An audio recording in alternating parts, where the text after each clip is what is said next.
Welcome back to another episode of the Positive Persistence Podcast, where we bring you stories to inspire you and strategies to help you tap into your potential and become your best self. I'm your host, Ian Bowen, and today I am joined with my best friend, Josh Coval. Josh is a high school English teacher and a track and field and cross-country coach. He also privately coaches runners towards achieving their distance goals in half marathons, full marathons, or beyond. And I wanted to have Josh on the podcast today because he is uniquely qualified to talk about mindset and positive persistence, as Josh is a ultra runner. Josh, welcome to the show. Thanks for having me. It's nice to be here. Absolutely. And Josh is joining us from Minnesota, where he lives with his beautiful wife, Marcy, and he has his two daughters, Zoe and Lila. And Josh and I grew up together, so he is coming to us from our home state of Minnesota, which everybody jokes about. That's how we say it, but nobody that I knew when we grew up talked like that with that accent. But it's a stereotype. Oh, my parents did. Oh, my parents did. I don't remember it. Don't you know? Yeah, sure. Yeah, sure. You betcha. All right. Well, let's get into, because there's so many things that I want to talk to you about. But number one, we already kind of highlighted that you're an ultra runner. But before we even get into what that is, what I think is really cool is that you ran the original marathon. And can you break that down? So, like, when I say the original marathon, and people ask, well, what does that mean? What does that mean? Yeah. So, back in the day in Greece, before any of us were around, there was a battle at the city of Marathon on the coast in Greece, and it was the people who lived in Greece and the people who were invading from elsewhere, and the Greeks won. And so this guy, I believe his name is Phidippides, he set out, and the messengers they had at the time went by foot. So he ran the 26 miles from the city of Marathon on the coast through the foothills and kind of arid high parts of Greece down into Athens, and gave news of the victory. And then he ran, supposedly he ran on to Sparta, which was another 60, 80, 100 miles. And then he said something along the lines of, "Rejoice, we conquered." And then he collapsed and died. I didn't do all that, but there's a marathon that goes from the city of Marathon on the coast to Athens, and I happened to be studying in Greece in 1996, studying abroad when I was in college, and I had been training for Grandma's Marathon in northern Minnesota, which is a lot different from Greece, but I didn't get a chance to run that marathon, but I was ready-ish to run a marathon, at least I thought I was. Although boxer shorts are never a good idea in a marathon, but you learn that after your first one. And so I signed up, and I convinced 3 of my fellow students, friends who were there on the study abroad trip from St. John's and St. Ben's, to run it with me. And we all we did the race, and we all finished it. And people run. They say people either run one marathon or like tons of them. And I should have maybe just stopped there.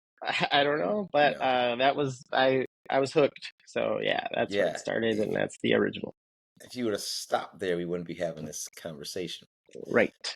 So that's pretty awesome, actually running the race in the birthplace of what we now call the marathon. So let's talk about, you're an ultra runner. So what does that mean? What is an ultra runner? Technically, anything longer than 26.2 miles, so anything longer than a marathon, is considered an ultra marathon. Some people think that, because there are the common distances, I guess, are 50K, which is 31 miles ish, 50-mile race, 100K, which is 60 miles, and 100-mile races, but now they go, beyond that, 200, 250. I haven't done any of those, but and they're all over the world. But anyway, anything longer than 26.2 miles is considered an ultra marathon. So Man, yeah, I really want to dive into the mindset of an ultra marathoner and how you run 60 miles. So, for our listeners and our viewers, I ran my second marathon earlier this year with Josh by my side. He was my guide, he was my coach, um, and he pulled me through that bad boy. And I have to make mention, when I was struggling, it looked like Josh was just out for a jog. Like, he no problem. Like, it's the fitness level that you have and the mentality that you have is just amazing. And that's some of the stuff that I want to unpack, because I think there's a lot of lessons in there about resiliency and mindset and self-esteem and confidence, and it runs the gambit. So, um before you're we too kind. You're way too kind. it's Way too well, I kind. mean, it's the truth. I mean, like, it takes a Yeah, special person to do what you're able to do, but at the same time, everybody has the ability to do it, right? But we just need to help people understand that they can yep, unlock their true potential by, yep, going through some things. yep. um and that's what I want to talk to you about today, because for you, and correct me if I'm wrong, running in its own way is kind of therapeutic, kind of helps you deal with some things. um I, For sure. to tell you the truth, I didn't know this until recently, that that Josh was clinically diagnosed as an adult with depression and anxiety and ADHD. And as you have said, these Triple are threat. not the triple threat. Yeah. As you have said, that these are not enemies that can be outrun, but the miles help Yep. offer headspace and time and perspective and opportunity to start again with every mile. Can you kind of unpack that statement and tell all of us what that means for you? Sure. So I didn't really. I don't know if I really realized that that's what it did until I was asked to reflect on it. But as a person who has thoughts that race and then thoughts that race and then thoughts that jump from this to the next thing to the next thing, and then all of it gets overwhelming and I just get sad and don't want to get out of bed. Hmm. Because that's how all three kind of interact. That's the easiest way for me to explain it. Yeah. Um, Running is a time and place for me to not get away from those things, but to go do something where I can just focus on this task of one foot in front of the other, I guess. Yeah. Um, and while I'm not getting away from anything that I'm going to um, experience or have to encounter or deal with when I get back from a long or short run, it just it allows me to, maybe as people are able to do just in their daily lives, to compartmentalize and say, Hmm. okay, so this thing of what I have to do for school is here, and then this thing, what I have to do at home, is here, and then I could just put them in their little pods and take them down and think about them one by one, because I have the time and the space. And then Yeah. because the ADHD thing, then I see a rock, and then it's like, oh, there's a rock, and then I pick up a rock, and then I go back to thinking about the thing. It's just like time, compartmentalize, space, break, come back to the thing. I don't know if that answers the question, but and then because it's my meditation, I think. Some people, Yeah. do walking meditation, some people do seated meditation, some people do, yoga. It's I feel like it's that for me. And wow, it's just calming when I come back to all the things, and it just makes me feel a lot better.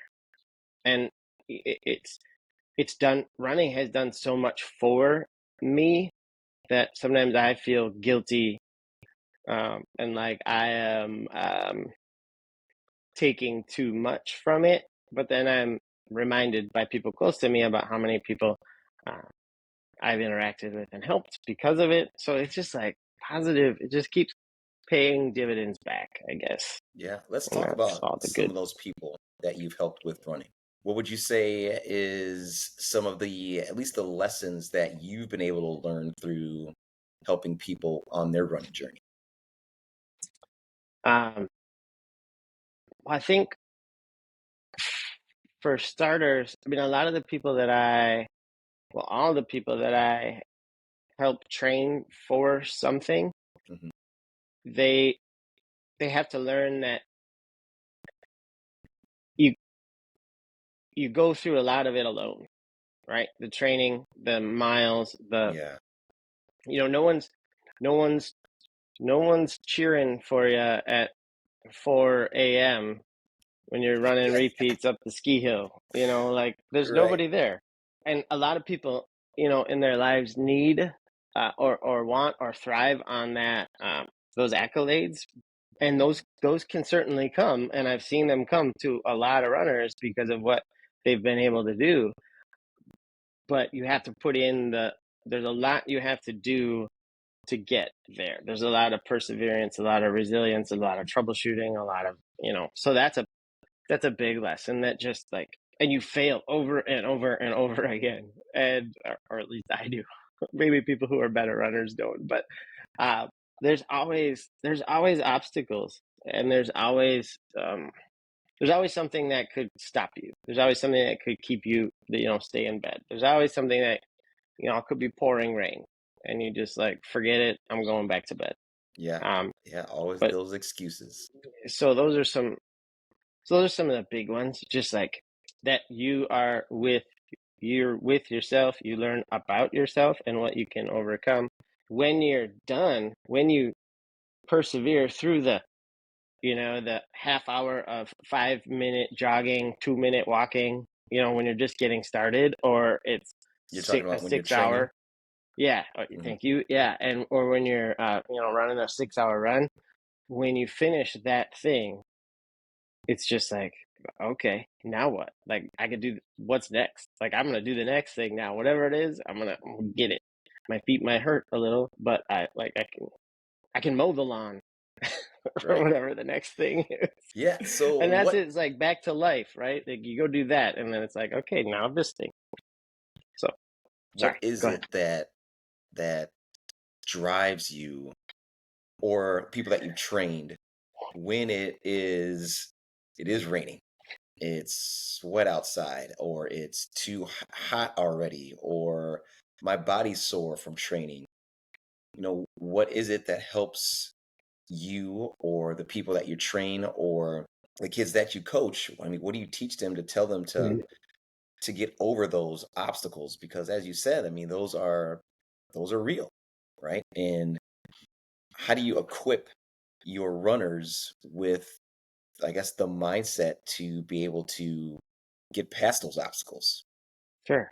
So I'll illustrate it with a small story if I can. I was running my first 50-mile race, and it was here down in Savage, Minnesota, Hmm. down at Murphy Hanrahan Park. And it was a 3-loop course. And you go and you do all these just rolling hills, but steep. And then you run this prairie loop, and then you come back to the start. And when you come back to the start, you're about 100 feet from your car. So it's like 17-ish, 16, 17 miles each time. And you're come back, like you're literally like my drop bag. I didn't know about drop bags back then. This is 2009. I didn't know that you Sidebar, put all what's a your drop stuff. bag? Yeah. Yeah, yeah, yeah. So you put all your, your snacks, your fuel for keeping running, change of, shorts, shirt, different hat, whatever it is that makes you comfortable, Hmm. put it in a drop bag. I didn't even know to bring all that stuff. I just had like Gatorade and maybe Snickers bars or something in my in my car. No, it was granola bars. It was granola bars, but they were like the Snickers, like they partnered with granola. Anyway, it doesn't matter, with Yeah. whoever, the Nature Valley or something. But so that's what I had because I didn't know. Somebody just said, "Hey, you run a really long time. You should try one of these 50 miles." And so I did, and it was a loop course.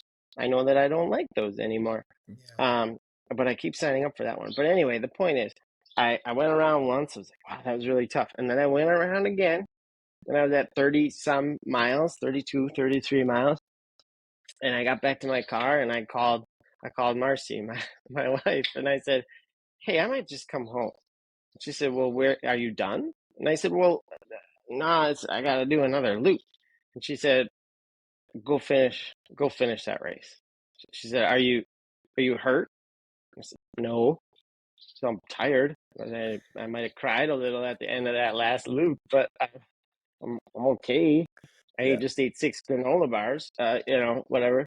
So I'm feeling a little, queasy. But she said, "How are you going to feel if you don't finish?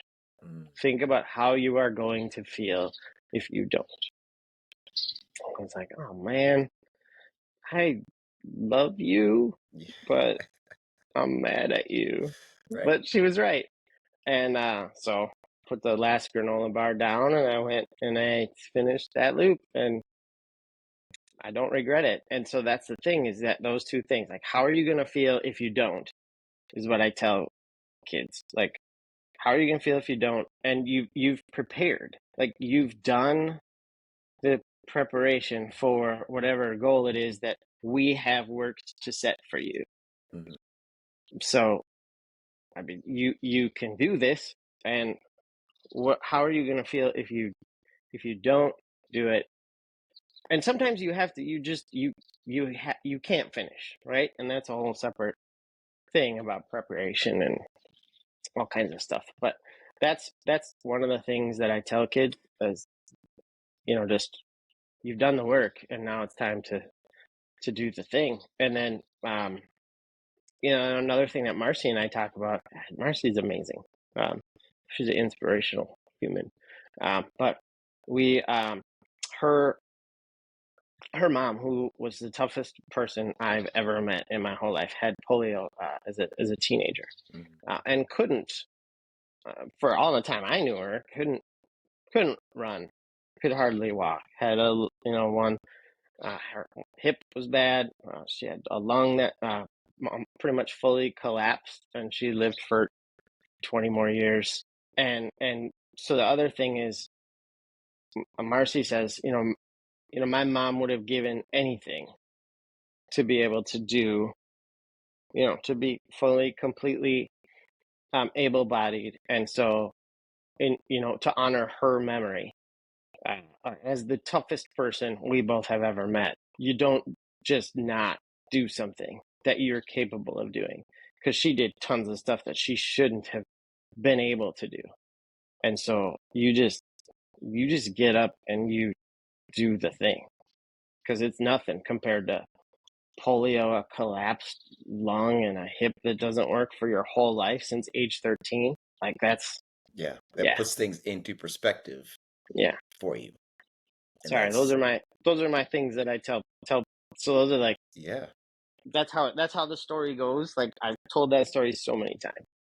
So Yeah. if that answers the question. That's awesome. I think that that is such a huge story or lesson that you can teach somebody is that, I mean, basically there are people that are going through way worse things than you are, and they've had Yeah, to deal with way more difficult situations than this 10-mile run you have to do today. yeah, So, yeah. So I finished 200-mile races, dropped out at mile 63 or something at two. Um, but still, that's easier than, I get to go do that, right? right. Like I Yeah. volunteer to Yeah. do that. Yes. Um, and people don't ask for the things that are thrust upon them in life, and they still persevere through them. So there's the lesson, right? Like, Yeah. Let's go back and unpack a lesson that you kind of touched on a little bit, that you've mentioned that to date you have entered 5 100-mile ultra marathons. Yes, You sir. finished two of them and you dropped out of two around mile 65. But that hasn't deterred you because you're about to run your fifth one in a matter of weeks. 2 weeks. Like, So as of right now, I still will be running it in 2 weeks. Yeah, so let's talk about yeah. that because you had already mentioned like you train for something, you put the work in for something, and you go out to do the thing, and sometimes you're not able to do the thing to completion. Hmm. Like, is that like, especially after you put in so much work to train for a 100-mile race? Like, Right. how do you deal with that when you're at that point of I can't go on, but I put all of this work in? Like, how do you deal with all those emotions Yeah. when it comes? You don't get over it, right? Like, if you drop out, because I just said, Marcy said, how will you feel Hmm. if you don't? I have this book that's talks about how to train for an ultra marathon. I mean, it has a bunch of things that you need to think about in your training and during the race, and it references all kinds of other things you can look at and learn from it, Yeah, and it's awesome. But one of the things that it said that stuck with me is that not finishing, I don't know the percentage of time, but it's like 99% of the time is because of lack of preparation. Because if you are going to train for any distance of a race, you have to be prepared for what's coming, right? yeah, If to do whatever job you want to do in life, you have to be prepared to do the thing. yeah, And I wasn't prepared. Um, I wasn't prepared with my fueling schedule. I got a little bit off, and then I thought I was fueling and right or accurately, and I wasn't. And it's in your head. Like, when I talked to Marcy after when I was doing my 50 mile and I was doing the loops, and I contacted her, it was because I wasn't feeling like, I just wanted to go home yeah. and sleep, Hmm. and it was because I wasn't as fully prepared as I could have been. And the two times I dropped out at the same place in the middle of the night, I came into that aid station, and one of the times I got through it, and I started down the path, and I thought, that was nice and flat back there. I was running on pine needles, and I know that I'm going down this river kind of gorge, and then back up, and then down and up again. And that's what the Superior Hiking Trail is. That's the 100 miler that I've entered the 5 times. And I just knew what was coming, and I wasn't prepared for it. Yeah. So that, like you said, like, so this necklace right here is, when you enter the race, you get this wooden, like, medallion, basically, Hmm. and it's on this string. And so I took the string because the medallion, like, I'd look like Flava Flav or something if I wore Flavor the Flav. big clock. Yeah, Was he the clock guy? I think. yeah, yeah, Yeah. So I took that off, but I made this into a necklace as a reminder. Like, you've done this, you can do this, but there's also more to it emotionally, and you need to be prepared for all the things that happen. And I wasn't, and I knew that. And the second time that I dropped out, I knew that rain was coming, and I would have to run in the rain in the dark based on my pacing. Like, I wasn't gonna do it. I wasn't gonna finish in the daytime, so I would just have so to people spend. have some context, like how long are you running on this 100-mile race? So the man or woman who wins is like 20 hours, under 20 hours. But That's like I'm the best. yeah, yeah, on this, like, yeah, I think somebody maybe finished in 19, 18 hours, 100 miles, which is, like, amazing to me. Like, Yeah, I see that guy at the start. I see those women at the start, and it's like, okay, good luck. yeah, But and then I see them, like, at the first aid station, because you come down about a half mile. So they're leaving as I'm, like, coming, because it's just like 8 miles in, and I'm like, oh my gosh, I see them, and then it's never again. But anyway, right. um, so you run through the night. So the race starts at 8 in the morning, and then I take 30 plus hours. There's a 38-hour cutoff. And one time there was a 38-hour and 10-minute cutoff, and I was, I think, the second to last finisher in 38 hours and 7 minutes. It rained for 12 hours that time, and so that's how I knew what was coming with the rain. The time I dropped out, getting back to where I Yeah. was, right? So I knew that based on my pace that my watch was telling me, I wasn't going to make it in the daytime, and the rain was supposed to start at 2 in the afternoon, and so I would be running in the rain for 6, 7 hours, and I wasn't ready for it. Yeah. I mean, I could, because I had messed up on my nutrition, because I hadn't messed up on, and I couldn't get my head around how to go faster, because I was thinking like, okay, it's gonna rain.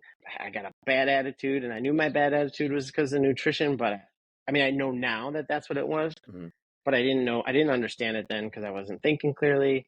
So those are all the things that back to your question, like, how do you deal with those emotions? You fail, and you either just don't do anything about that, and you're like, I'm not done with ultra marathons, or I'm done with whatever the thing is you're done with, or you reflect and you think about what happened, and then you try to do better, because that's what are we doing if we're not trying to do better, Yeah. or trying to figure out, or trying to Yes. problem solve? Because Yes. that's the legacy. Like, we don't live forever, right? I was just thinking about this morning, like, because I was like, I'm gonna talk to Ian. I don't know if I have anything good for Ian, but I'm gonna come up, All kinds of and good then I stuff. got sidetracked by something else. But I was like, what legacy do I have? Like, I always wanted to write a book as an English teacher, but I never did. All I have is what I know, how I can help other people Mhm. to do, like, the things that they want to do, and that's all we all have. It's pretty cool. Yeah. So you deal with it. You fail, and you teach people that you can fail. You totally can fail. Ninth graders don't want to hear that in the classroom in September, though. I'll tell you what, because they think, "Oh no, my GPA." Well, they don't. But it's like, Yeah. no, you have to. Like, my job is to find your area of challenge, and then show it to you, and then help you learn how to overcome it, so you get better. And that's Man, running. That's, yeah, all the things. that is the hallmark of a good coach right there. Absolutely. Sweet. And this touches on, like, what you just said. This touches on something that you have said before.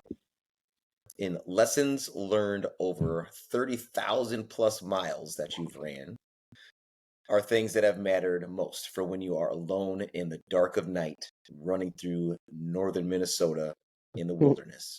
You Yeah. have no other option but to grapple with all that your mind might conjure up to dissuade you and break you down. And you have two choices: keep going or quit. And you go on to say that life is the same exact way, and the options are the same. But you Mhm. also say that even the failures are not final, and that the journey is worth it every single time. Every time. So I it's was pretty impressed that I came up with that that's, too. I that's didn't good use stuff, AI man. or anything That's with good that. stuff. And I think that speaks to that, if you're paying attention, you can learn from your failures. And Yeah, that failures for don't sure. have to necessarily be a negative thing. In the moment, Hmm. yes, they feel like it. And you Sure. feel defeat, you feel negativity, you feel sadness, you feel Embarrassment. rejection, yeah, all of that. Yeah. But in Hmm. hindsight, when you can look back at it, there are some really powerful lessons that you can learn. I know Yeah. for me that just thinking about, like, I do not frequently think about running 100 miles because that is crazy. But I would have to imagine, like, my first time out, if I make it 60 plus miles and then I'm like, I can't do anymore, I would be dejected. I'd be upset. But then I Yeah. would eventually look back like, holy crap, I ran 65 freaking miles. Like, that's amazing. And I think that I know this for a fact that as adults, we don't necessarily take the time to look back on the things that we have achieved. and we don't take the time to pat ourselves on the back for all of the amazing things that we've done. Because if we sit down and we think about it and we write a list of like, what are the amazing things that I've been able to achieve in my life, there will be a list, but we forget that. And I don't know Yeah. why we forget that, why we forget to pat ourselves on the back and, notice the small victories that we've had throughout life. Maybe it's because we're always focused on moving forward all the time and moving on to the next thing. And Well, the brain doesn't work that way, right? The oldest part of the brain is the reptilian part of the brain that like always has to be thinking about surviving. So it's a threat based, part of the brain, and it's kind of always running things underneath whatever vibe we try to show outwardly or whatever. But it's not a thing that says, "Hey, take a minute," because if you take a minute, a tiger could get you. right, I right, mean, that's what the old part of the brain, yeah, like, don't stop moving. Um, which, incidentally, my largest fear is bears. And so it's kind of scary if I think about that, if I stop running in the middle of the night up north.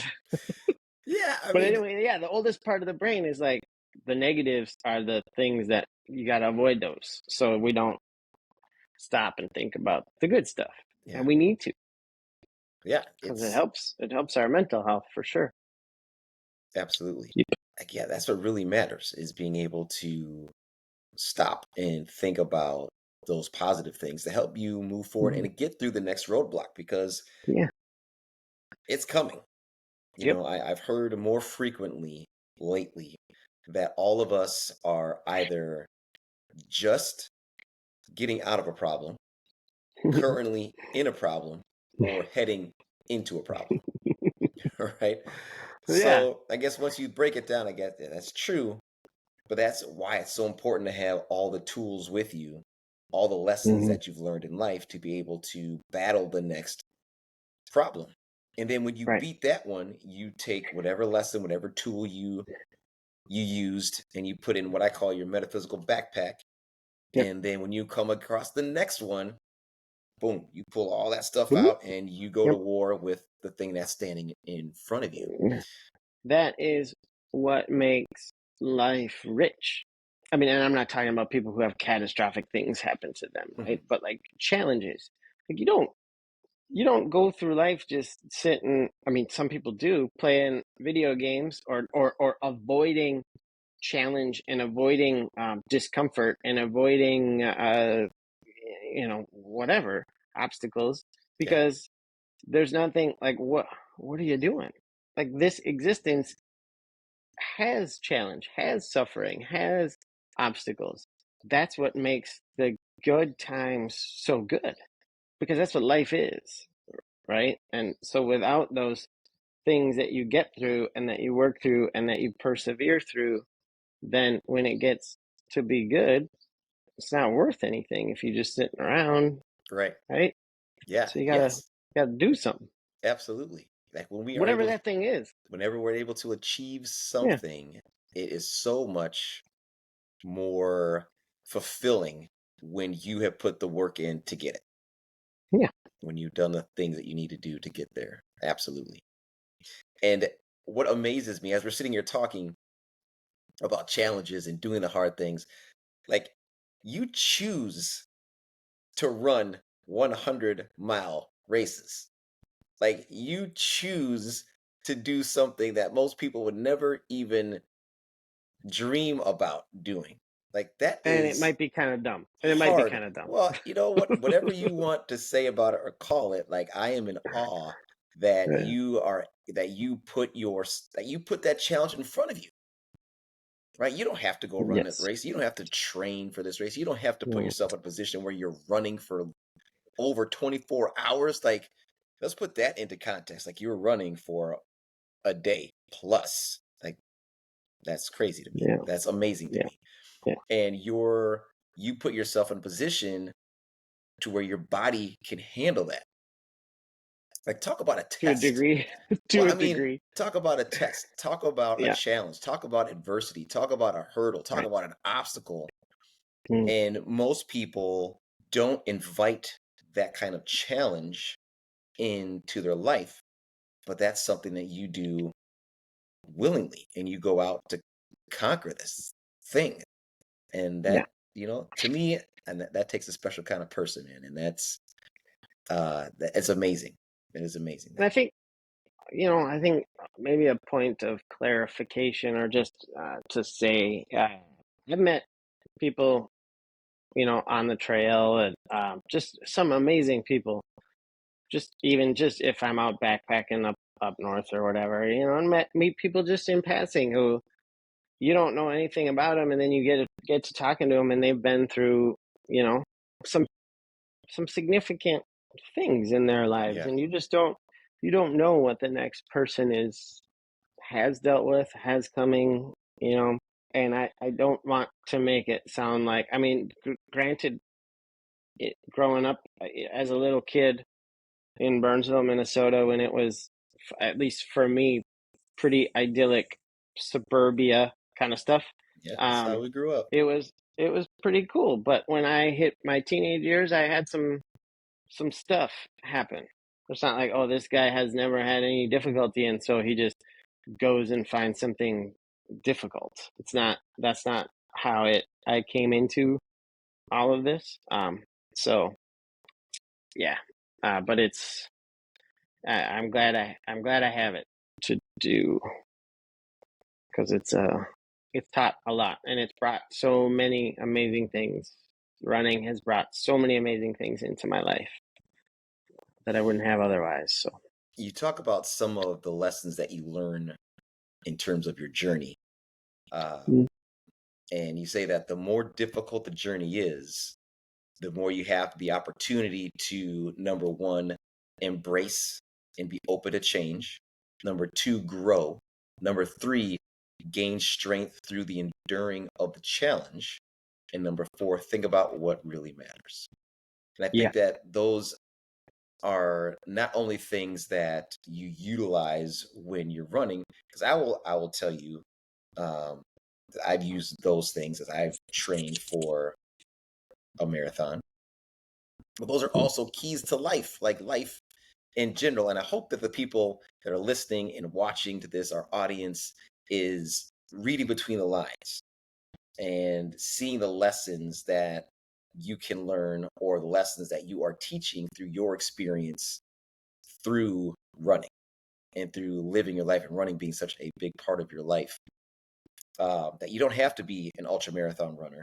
You don't have to be a marathon runner. You don't have to be a half marathon runner to understand some of these principles that you're talking about in terms of how to deal with challenges, how to deal with obstacles, how to deal with failure, and still be able to positively persist and move forward in life. So you're able to leave the legacy that you're proud of.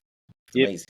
you got it. Yep. You got it. I mean, that's it right there. Like, strength doesn't come from physical capacity; it comes from an indomitable will, right? We Yes, both we sir. both have heard and read that a lot of times, and Yes, I sir. mean, my mother-in-law, that's, I mean, if she had a mantra, she didn't. She's just like, have my pity party for about 5 minutes in the morning when I get up, and then I gotta get up. Like, this is what we do. You have the will to Having the will is, the first step to action, because the alternative is not great. No, It's not it's not. great. Yes. And No, I have to take this opportunity to once again thank you for sharing that quote with me. Little did you know that when you came to visit me in the hospital, that mm, that would be a model that I adopted ever since then. And that's something me that too. Me too.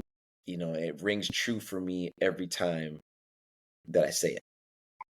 And Yep. up until that point, I did think that strength was all about physical capacity. I never thought about it any other way. Um, but through the journey that I've been on since 2009, That indomitable will, man, that's some powerful stuff.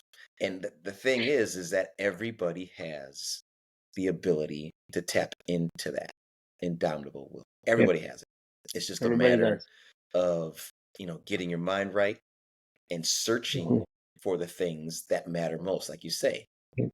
think about what really matters. And once you are able to really dig deep and drill down to what that is, Mhm. then you're able to tap Yeah. into that indomitable will. You better stop talking soon because I'm gonna start crying again. You know, I think about that phrase. I think about my mother-in-law. I think about you. I think about my kids and my wife. Obviously, my parents. Like those are the. I mean, running is great. I love running. I got a lot of free T-shirts that I paid $150 Yeah. for or whatever. But like, Yeah. like Yep. running is great. I found this hat on the road. It was brand new. Still had the cardboard in it. Look at this. Oh man. It's a Yeah. nice hat. Von Hanson's, beef jerky. It's brought me a lot of things. Mhm. I've been able to travel, and running is great. But like my family and what I can do for them, and the people who are important to me, those are the things. Those are the motivators. Those are the reasons. Running is I get to do it. It's great. But someday I won't. And I'm still gonna need to get out of bed or have somebody lift me because my knees don't work.